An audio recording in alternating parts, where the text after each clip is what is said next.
What's up guys, this is Danny from Rethink Peer-to-Peer Lending. Welcome back to yet another portfolio update on my channel. In this video, I will recap the performance of my personal peer-to-peer portfolio from the previous month, and we will also assess the most important developments that have recently happened in the industry. In February, I was able to generate 1,428 euro in income from my outstanding peer-to-peer portfolio.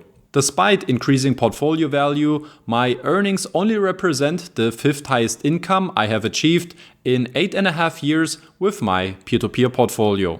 Nectaro continues to lead the total return chart with an impressive yield of 17.5%.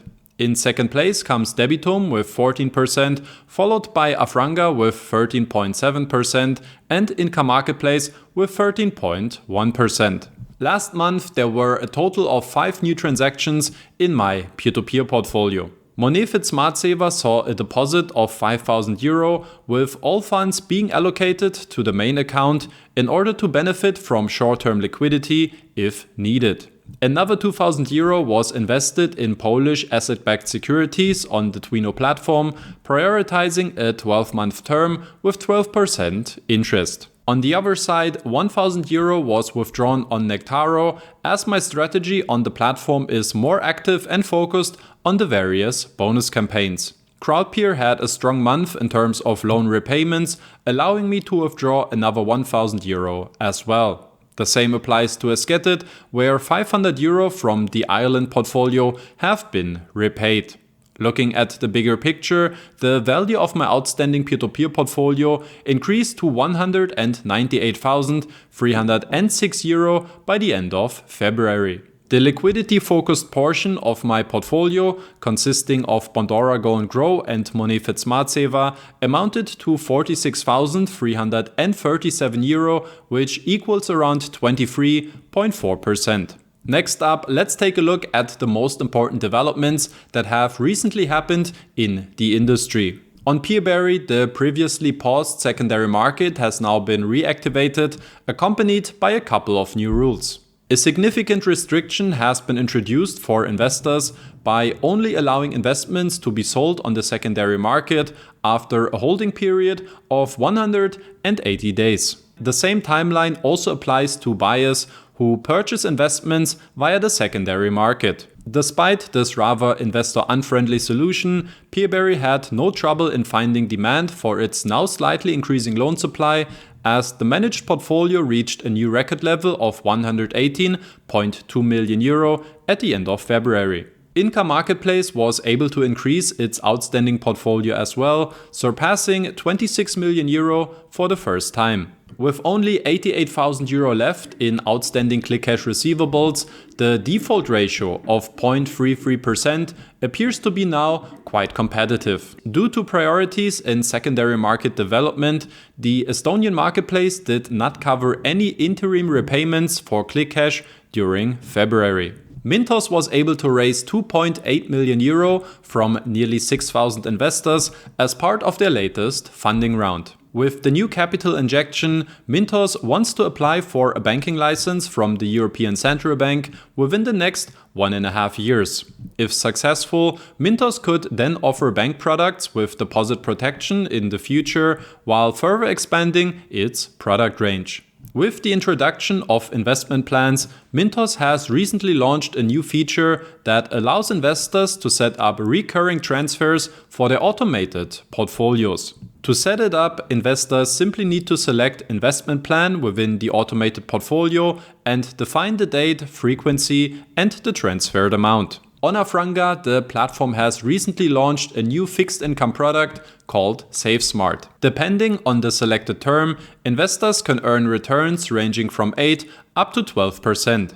Interest is paid out monthly, while the principal is repaid at the end of the term. An early exit option or the sale of the investment is currently not possible. For context, the investments in SaveSmart consist of private loans to the Bulgarian lender Esketit. Investors who prioritize returns over liquidity should consider the current 16% offer by Esketit that comes with a 36-month term and that is available until March 31st. The Latvian Forest Development Fund, currently the biggest lending company on Debitum, has recently published its unaudited financial figures for 2025. According to the report, 33.2 million euro was invested in the acquisition of 659 forest plots, covering a total area of 6,430 hectares.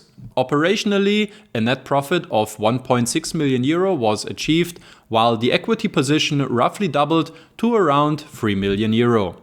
The audited financial results are expected to be released by the end of April. If you want to know firsthand about the results and other events from the P2P industry as well, then please consider subscribing to my community channels on Telegram and WhatsApp to not miss out on any crucial information in real time that may affect or impact your personal investment strategy. According to the latest portfolio update, TWINO has recently repaid around 1.13 million euro of Russian claims to its investors. In terms of the remaining 800,000 euro in outstanding claims, a repayment period until the end of the year seems now to be a realistic timeframe. Finally resolving the situation in Russia would certainly be another strong achievement under the leadership of the new TWINO CEO, Nauris Blocks. In my current TWINO deep dive analysis, I went over the specific changes that have been applied in the past 12 months, the platform's projected development in 2026, and whether investing on TWINO could now be worthwhile again. Estateguru has recently published an article providing new insights into recoveries across its various markets. According to the article, the platform has historically recovered 63 million euro in defaulted loans, of which 14.8 million euro were from 2024 and 7.5 million euro from 2025. This is set against a monthly cost structure of 100,000 to 150,000 euro spent on managing defaulted loans. The cost side includes fees for lawyers and brokers, bailiff expenses, as well as expenditures for insurance, insolvency management, and collateral protection. In Germany, the platform is still blaming unfavorable market developments and the worsening economic environment as the core issue. Considering the financial efforts that Estateguru is investing into recoveries, the results are rather disappointing. With 120 million euro in defaulted loans and a default ratio of over 60%, Estateguru continues to have the worst portfolio quality among all active platforms in the peer-to-peer market. After announcing in November that up to 30% of the outstanding Ireland portfolio would be repurchased by March of 2026, Esketit now claims this process to be successfully completed by the end of February, with 12.9 million euro being repaid early to 8,102 affected investors. On top of that, Esketit intends to repurchase additional loans from the Ireland portfolio before the end of the year. In numbers, the platform wants to buy back another 21.7 million euro by the end of 2026. This would bring total repayments to 34.6 million euro, representing nearly 80% of the original Ireland portfolio. Guys, thanks a lot for tuning in this week. Now, please do me a favor and consider subscribing to this channel if you haven't done so already, in order to not miss out on any future videos. Have a lovely weekend, and I hope to see you guys in one of the next videos again. So long. Bye bye.